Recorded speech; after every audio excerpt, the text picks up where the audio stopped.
आत्मन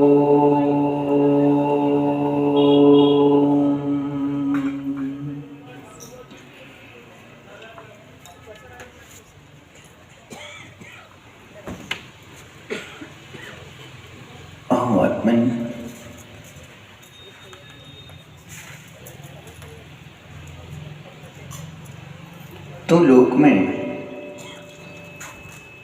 अच्छे और बुरे व्यक्ति की पहचान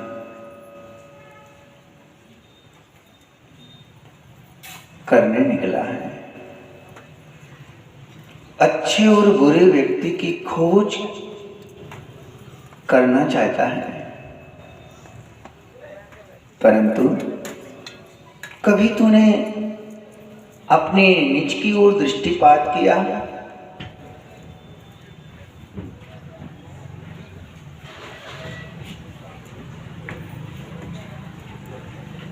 मैं कैसा व्यक्ति हूं? पर को खोजने की अपेक्षा चैतन्य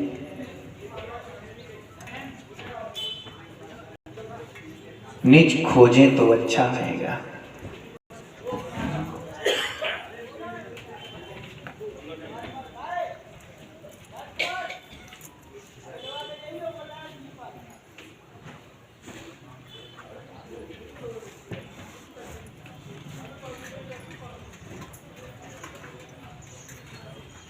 भूप्रग निज स्वभाव को देखो। आज चारों ओर संसार में पर्याय दृष्टि वाला जीवन लोग जी रहे हैं। कोई अपने को मनुष्य मान रहा है, कोई अपने को स्त्री मान रहा है, कोई अपने को जाति वाला मान रहा है, कोई अपने को पंथ वाला मान रहा है। ओहो हो। कोई अपने को कह रहा है मैं इस जाति का हूं। ज्ञानी जो तेरे व्यवहार धर्म थे, जाति पाति व्यवहार के लिए थी, वो तूने उस पर कषाय परिणामों के साथ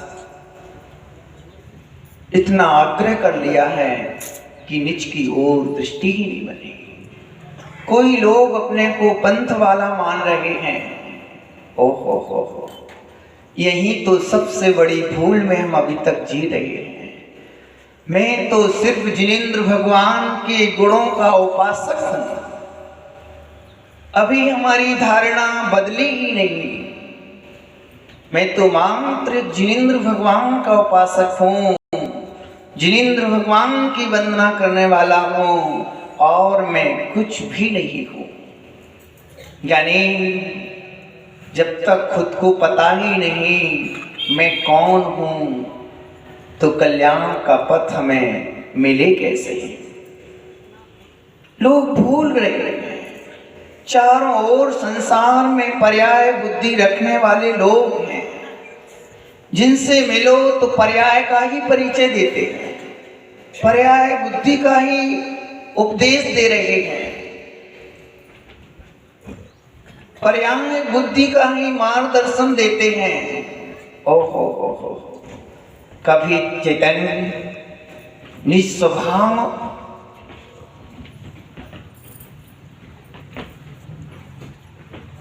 क्या है उस पर भी एक बार तुम दृष्टिपात करो।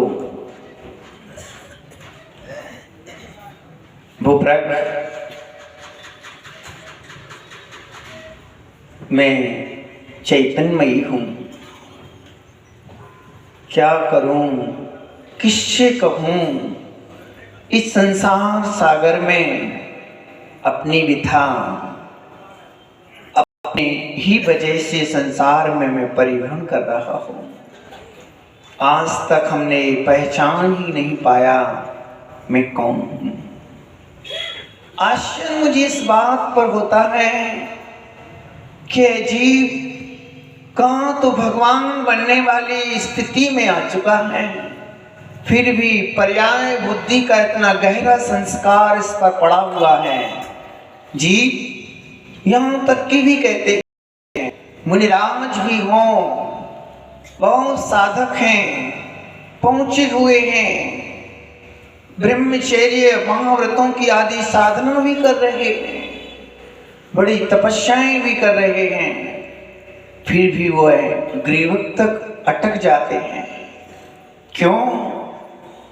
संत की साधना में भी यदि पर्याय बुद्धि का भाव आ गया तो निर्वाण की उपलब्धि नहीं, संसार का ही परिभ्रम होता है।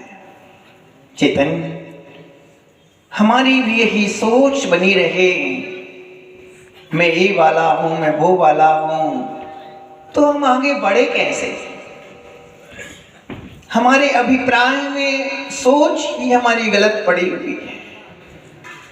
जिनेंद्र भगवान की अर्चना करके भी हम अपने को ये नहीं पहचान पाए कि मैं भी एक चेतन आत्मा हूं।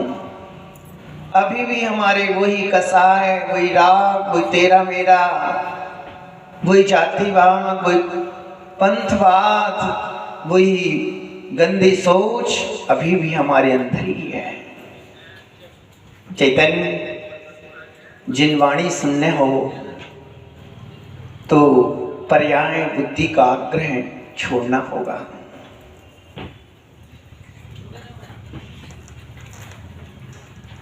यानी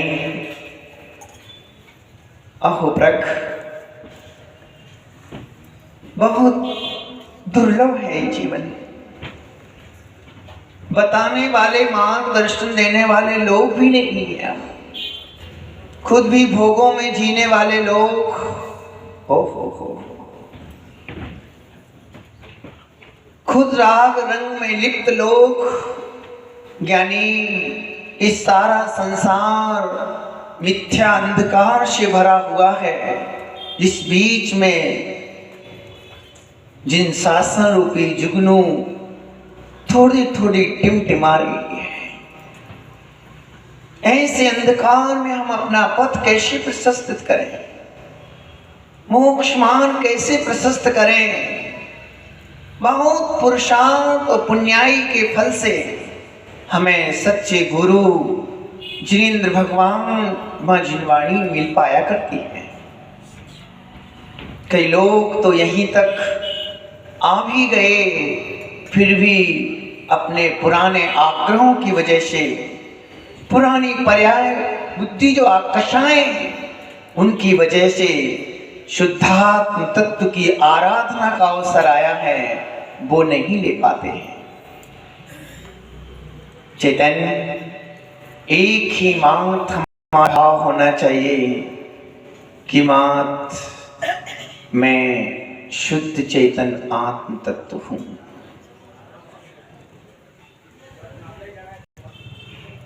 भगवान की पूजा अर्चना यदि जीवन में मिथ्या दृष्टि रही और तुमने खूब पूजाएं भी की,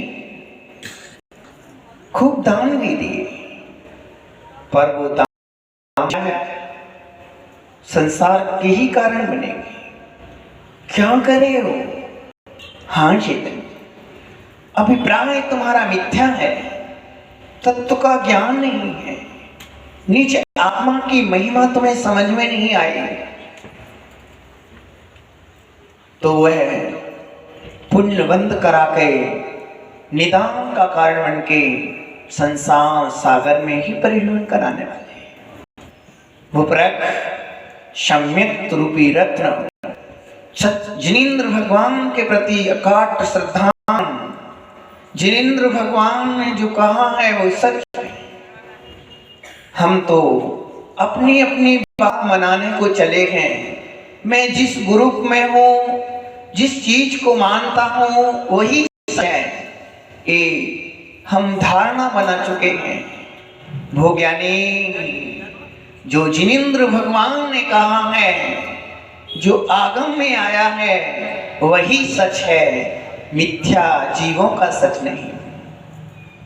यानी जिन धर्मों वस्तु स्वतंत्रता का दिग्दर्शन कराता है, ये आप लोगों का पुण्य है कि ऐसा वस्तु स्वतंत्र का बोध कराने वाला शासन तुम्हें प्राप्त हुआ है और तुम ऐसे शासन को पाकर के भी अभी भी पर्याय बुद्धि में जीते रहे तो आगे कब बढ़ पाओगे?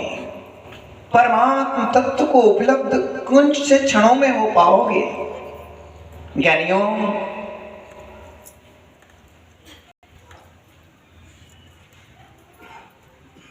निस्वभाव निर्मल व मृदुल है तो लोक में तुझे सभी लोग अच्छे दिखेंगे।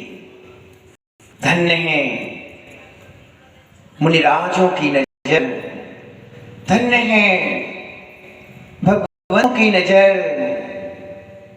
दुश्मन में भी जिनको दुश्मन नहीं नजर आता है वो दें। यह तो चैतन्य आत्म तत्व है, जीव रूप है। कसाय कर रहा है वो जान रहे हैं, वैभाविक परिणाम है। वैभाविक परिणाम से इस प्रकार की परिणति इस जीव की हो रही है। धन्य है प्रभु पाश स्वामी जिनने देखो कमठ के प्रति भी दुष्टता का भाव नहीं रखा, तब कल्याण का पथ मिला है। यानी अभी तो हम शुद्धात्म तत्व की भावना तक ही नहीं पहुंच पाए। भावना करने में भी हमें कष्ट सा प्रतीत होता है। भावना भी हमें माखोल उड़ाने वाली बनने लगी। शुद्धात्म तत्व की भावना हम माखौल उड़ाने में निकाल देते हैं समय। आत्म तत्व की यदि कोई देश ना दे तो हम उसको ऐसा ही समझ लेते हैं। गंभीरता से हमें सोचना चाहिए, वो हम नहीं सोच पाते हैं। अपनी वही पुरानी कसाएं, वो पुरानी कासायिक वृत्ति, वो परिणति हमें उस अध्यात्म तत्व से मिलने नहीं देती है, अपने नजदीक नहीं आने देती है। पुरानी धारणाएं, मिथ्या मान्यताएं हमारी, वो हमें शुद्धात्म तत्व की आराधना से दूर कर देती है। यानी बहुमत भोगियों का ही है। तुम्हारा क्या दोष है चैतन्य? काल पंचम काल है ये। तीर्थंकर जिराज यहाँ है नहीं। इस काल में रिद्धिधारी मुनिराज यहाँ है नहीं। ऐसे काल में धर्म का प्रत्यक्ष फल देखा नहीं जा रहा है। प्रत्यक्ष फल उसी पर्याय से मोक्ष यहां नहीं दिख रहा है। पर ऐसे दुष्म काल में भी जिन जिन की बुद्धि धर्म के प्रति बनी हुई है, अनेकांतमय वितराग धर्म के प्रति समर्पण का भाव है, प्राणी मात्र के प्रति सद्भाव है, समझना उन जीवों का सातिशय पुण्य का उदय है। तीर्थंकर प्रभु के भाव जहां है, ऐसे समय चैतन्य अपने को संभाल पाना अत्यंत दुर्लभ है। भूप्रक जिन वाणी के बोध से हम अपने आप को संभालें, जिन वचन जो हैं वो अक्षरशः सत्य हैं।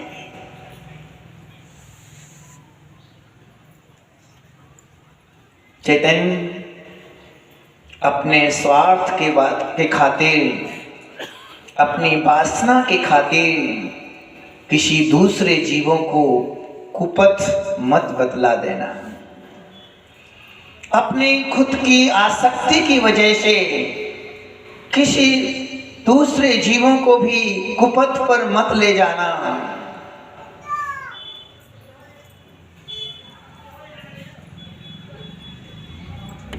स्वयं सर्वप्रथम हमें अपने सुधार हो।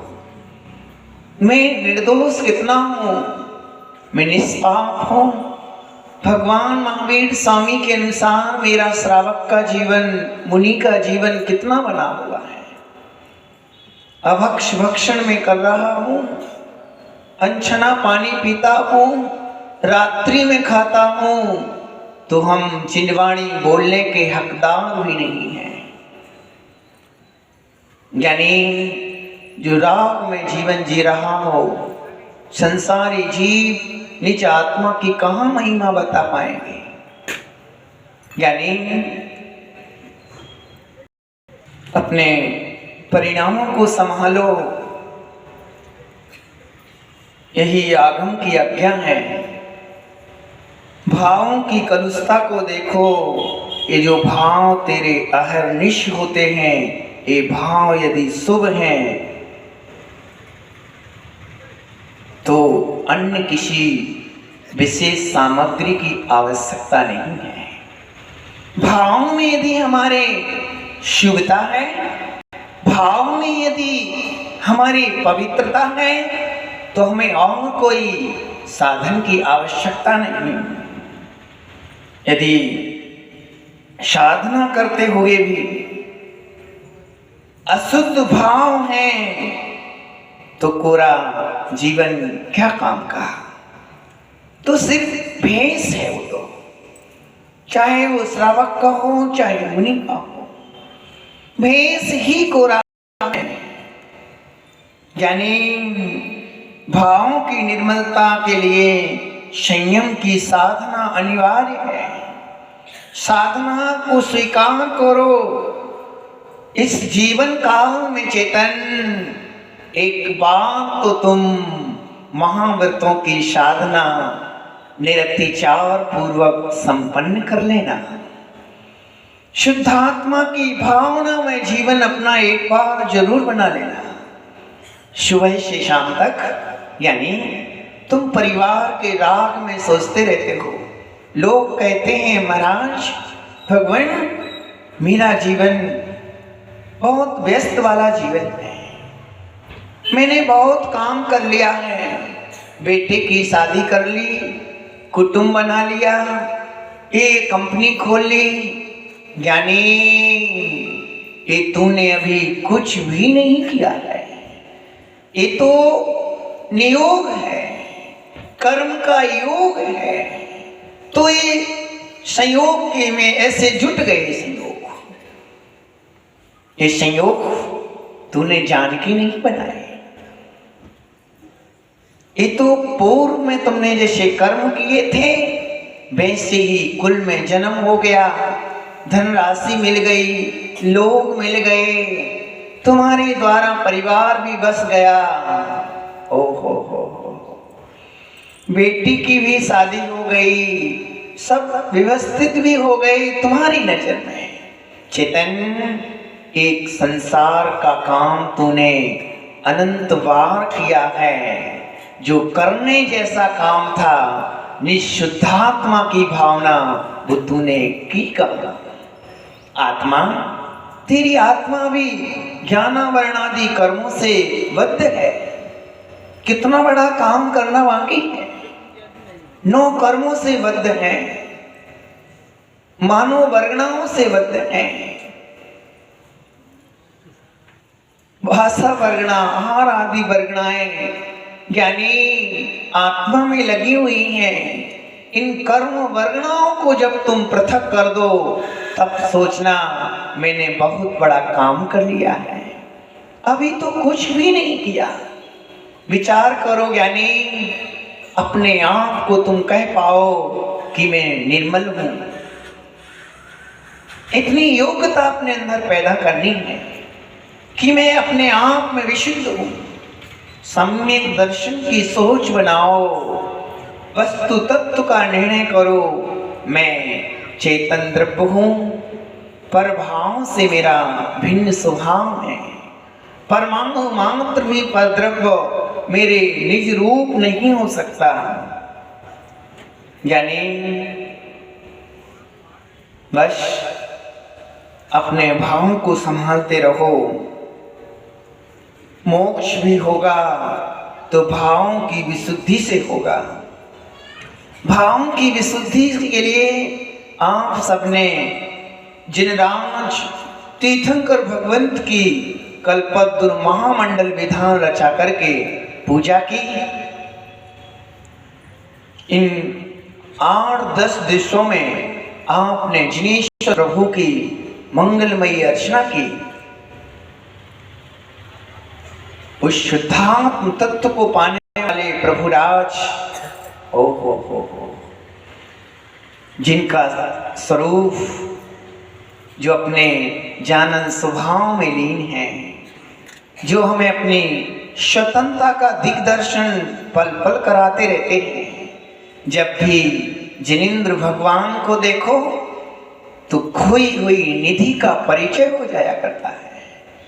खोया हुआ वैभव जिनके दर्शन से मुझे ज्ञात होता है, पर हम अज्ञानी, इतना बड़ा वैभव हमारे सामने है, फिर भी हम भोगों के कीड़े बने हुए हैं।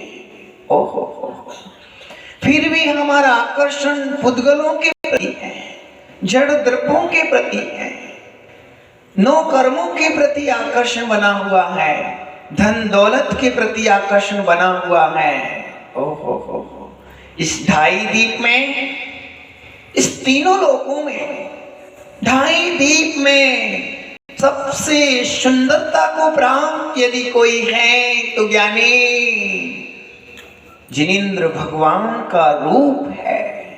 ओहो हो, जिनेंद्र भगवान का रूप जो मां शुद्धात्मा की मूर्ति है, सबसे सुंदर रूप है।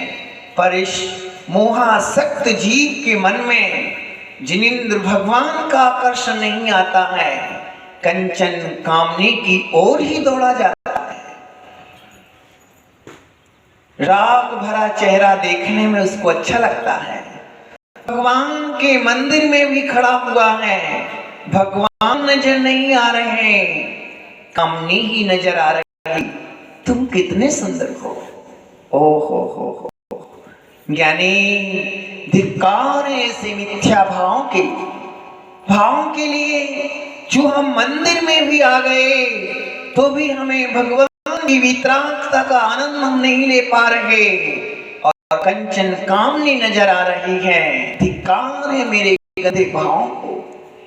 चैतन्य, हमें तो हर पल जिनेंद्र भगवान का रूप याद आना चाहिए। जैसा जिनेंद्र का स्वरूप है वैसा ही मेरा है।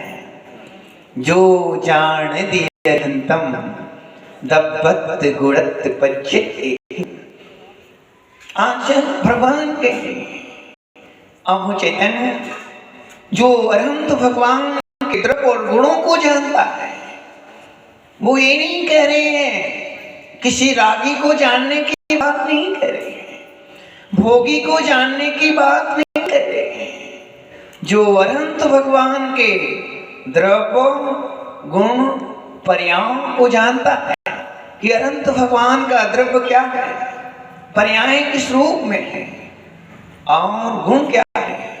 चैतन्य ऐसा जीव जो अरिहंत को जानता है वो अपनी आत्मा को जान लेता है। यदि किसी को जानना ही है तुम्हें तो अरिहंत भगवान ही जानो, और कोई जानने लायक है ही नहीं।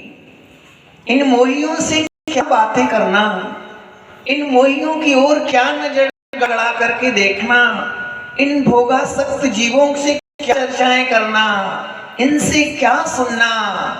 सुनना यदि है तो गुरु मुख से सुनो, भगवान की वाणी सुनो। ज्ञानी जो अरिहंत भगवान का स्वरूप है वो वही सुनो। बस हमारा एक ही उद्देश्य होना चाहिए, या तो मैं जिनको भजूं या निज को भजूं। जिनको भजोगे ज्ञानी तो अपनी खबर बनी रहेगी, निज की और दृष्टि होगी, तुम विभाव में नहीं जा पाओगे। फिर मन में गंदे पर्याय बुद्धि के संस्कार नहीं उभरेंगे। वो प्रक तुम्हारी नगरी में विशाल अनुष्ठान चल रहा है। आज समापन की वेला है। भगवान से प्रार्थना करो, प्रभु आत्म तत्व की भावना, जिनेंद्र भगवान का दर्शन, तत्व अभ्यास और साधर्मी और पुरुषों की संगति। हे प्रभु जब तक मुझे मिलती रहे, जब तक मेरा दिन निर्वाण को प्राप्त ना हो जाए, मेरा निर्वाण ना हो जाए, तब तक मुझे आत्म भावना मेरी सदा बनी रहे। यानी तुम्हें भावना को भाते रहना। इस पवित्र अनुष्ठान से तुमने आत्म स्वभाव के सम्मुख होने की प्रेरणा ली। ये मनोरंजन के स्थान नहीं है, ये आत्मरंजन के स्थान है। आत्मा को भगवान बनाने की कला भगवान की अर्चना से प्राप्त हुई है। ये सारे संसार में श्रेष्ठतम अनुष्ठान है। इससे बड़ा महोत्सव इस पृथ्वी पर दूसरा कोई और नहीं होता है। इतना विशाल महोत्सव कोई 37 पुण्यात्मा दिव्य पुरुष होते हैं, उन्हीं पुण्य पुरुषों को ऐसी रचना के लिए सौभाग्य मिला करता है। बाकी तो समोषण से बाहर घूमने घूमने में ही व्यतीत कर देते हैं। यानी आप सौभाग्यशालियों में हो। आपकी ओर ध्यान रखना, मेरा स्वभाव क्या है। ज्ञाता दृष्टा स्वरूपो हम,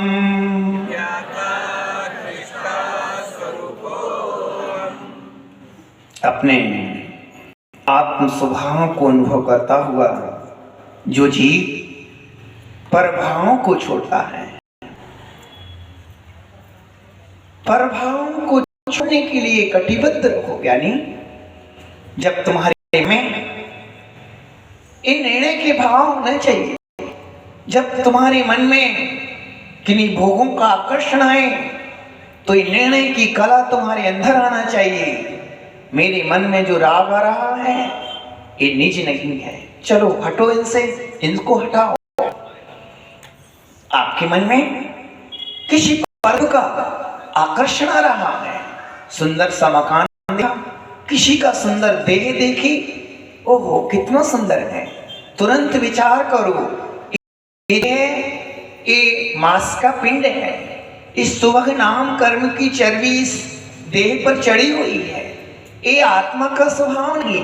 तुरंत अपने भावों को संभाल लो और इनसे दूर हो जाओ। जब किसी के प्रति दुर्भाव आए सोचो एक कसाय भाव मेरी निज नहीं है। कोई भी रूप से किसी भी प्रकार से चेतन तुम्हारे मन में पर भावों के प्रति आकर्षण आए, भेद विज्ञान करते रहना और अपने जानन स्वभाव का ख्याल बना के रखना। चैतन्य तुमने अपने सुखी जीवन बनाने के लिए क्या क्या नहीं जोड़ा। भौतिक चीजों का संग्रह किया, मकान बनाया, रिश्तेदार बनाए, पैसा कमाया, कोई बात नहीं। पर आप इन जो प्राप्त सामग्री है, जो तुमने प्राप्त किया है, उसमें एक बात को जरूर देख रखना। जो मैंने प्राप्त सामग्री की है पुण्य योग से, क्या इन सामग्री में चिद चिद की अनुभूति होती है, ये जरूर पूछना। जो तुम्हारी शादी हुई है, जो बच्चे हैं, धन है, दौलत है, प्रतिष्ठा है, नाम है, इनमें सोचना चिद चिद की अनुभूति है क्या। यदि चिद चिद की अनुभूति आ रही है तो जो तुम भोग कर रहे हो करते रहना। पर ज्ञानी भोग में चिद चिद की अनुभूति होती नहीं। भोगों में यदि चिद चिद की अनुभूति होती तो तीर्थंकर भगवान त्याग करके निर्वाण दीक्षा धारण नहीं करते। यानी तुम्हें चिद चिद की अनुभूति यदि इन भोगों में आने लगे तो रुक जाना अपने की इस संसार के पुरुषार्थ को धन्य मान लेना, पर चित चित की अनुभूति ना हो तो आगे बढ़ जाना। अभी मेरा अधूरा जीवन है। हे श्रेष्ठ श्रावकों, तुम जो प्राप्त कर लिया है तुमने, इसमें लीन मत हो जाना। हमारे आत्मा की अनुभूति इन भौतिक चीजों से बहुत ऊंचे है। एक जड़ वैभव तो हमने अनेक अनेक पर्यायों में पाए, राजा महाराजा के पद अनंत बार पाए, यहाँ तक कि सौधर्म इंद्र देवों के वैभव हमने एक बार नहीं अनंत अनंत बार पाया। बड़े देव भी बन गए, पर सम्यक दर्शन के अभाव में चेतन वहां हम मंदार माला मुरझाने पर हम व्रत छोड़ दिए, यानी मंदार माला मुरझाई, आकुलता से आकुलित हुए, मर करके एक इंद्री की पर्याय में जन्म हो गया। ओहो हो, वृक्ष बन गए। हजारों साल की आयु को लेकर के वृक्ष की आयु उत्कृष्ट 10,000 वर्ष है। वहां से मरण हुआ देव का, मर करके वृक्ष बन गया।